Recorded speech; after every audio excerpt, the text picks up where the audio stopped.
군대를 다녀온 후 혼자 여행을 가기 위해서 단기 일자리를 구하기 시작했다. 일자리는 많았지만 액수가 마음에 들지 않아 시간만 보내고 있던 가운데 눈에 띄는 게 보였다.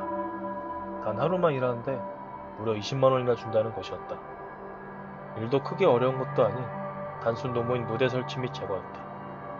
아마도 방송에 사용되는 무대를 설치했다가 제거까지 해서 마무리 짓는 것 같았다. 그래서인지 근무 시간은 오전 10시부터 저녁 9시까지였지만 20만 원이나 받는데 11시간 일하는 건 대수롭지 않다는 생각이 들었다. 다음날 직결지로 나가서 기다리는데 잠시 후 촬영한 데가 도착하였고 나 외에 2명이 더 타는 것이었다.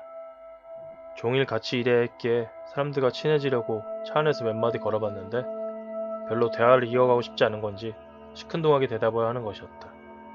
기분이 살짝 상했지만 그냥 넘겼고 휴대폰을 만지며 갔다. 얼마나 달렸을까? 일터에 도착한 듯 하여 고개를 들어보자 서울 외곽으로 빠져나온 것 같아 보였다. 도착한 곳의 분위기는 방송이랑 전혀 거리가 멀어 보여 의아스럽긴 했지만 내가 관여할 바는 아니기에 무시한 채 작업장으로 들어갔다. 잠시 후 쿵 하는 창문이 닫히는 묵직한 소리가 들려왔고 순간 놀라 뒤돌아보자 들어왔던 출입구가 굳게 닫혀 있었다.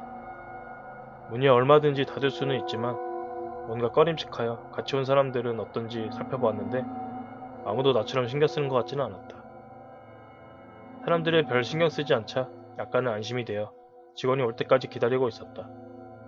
30분이 지나도 아무도 오지 않자 괜시리 초조해진 나는 같이 왔던 사람들에게 다가가 뭐 좀 물어보려 하였는데 그들은 자기들끼리만 뭉쳐서 내가 다가오는 걸 꺼려하는 눈치였다.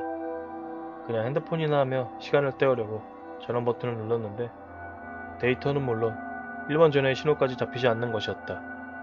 순간 당황스러워 같이 온 일행에게 달려가 그쪽도 신호가 잡히지 않냐고 묻자 잘만 잡힌다는 것이었다. 뭐라? 내 폰이 고장났나? 다시 원래 있던 자리로 돌아와 사람을 기다리는데 1시간이 지났지만 아무도 나타나지 않자 나는 밖에 나가보기로 하고는 문으로 다가가 손잡이를 당겼는데 어찌 된 건지 열리지가 않는 것이었다. 밖에서 굳이 문을 잠근다는 것은 조금 이상했다.